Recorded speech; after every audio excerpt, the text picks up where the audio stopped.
If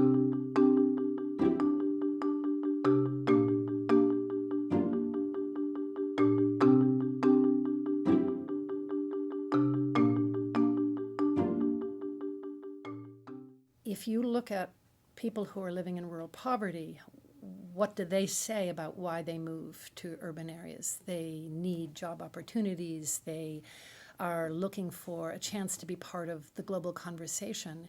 They want internet connectivity. They want a chance, if they were not successful at school, for example, another chance to build human capital. That's about jobs. And if you look through the history of the world, where people have moved into cities, you see an expansion of the economy. So economic growth and development has very, very often in history moved with urbanization. Urbanization is positive for development.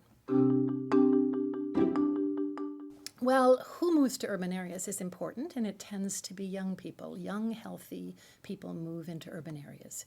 So anticipate that the modernizing urban space is also a young space. And that has both advantages for people and for cities, but it also has risks.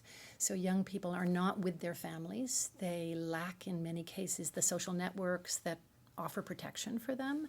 And so there are risks of exploitation, of underemployment, of violence, of lack of access in urban slums to the very health systems or educational opportunities that they had hoped to find. There can be a lack of those.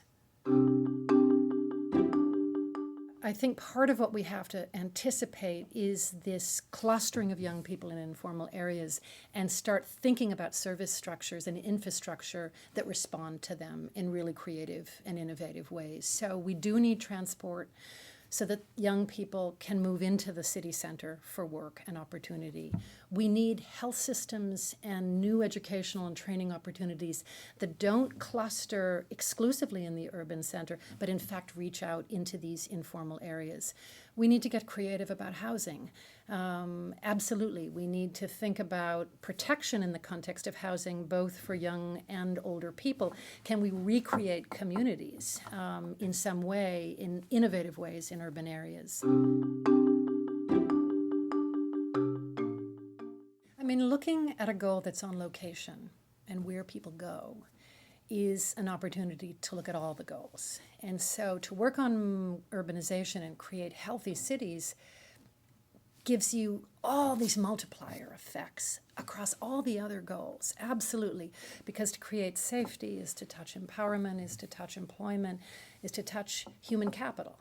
And what's happening, young people are moving to cities because it's their chance to raise and increase their human capital to be part of society in the next 10, 15, 20 years.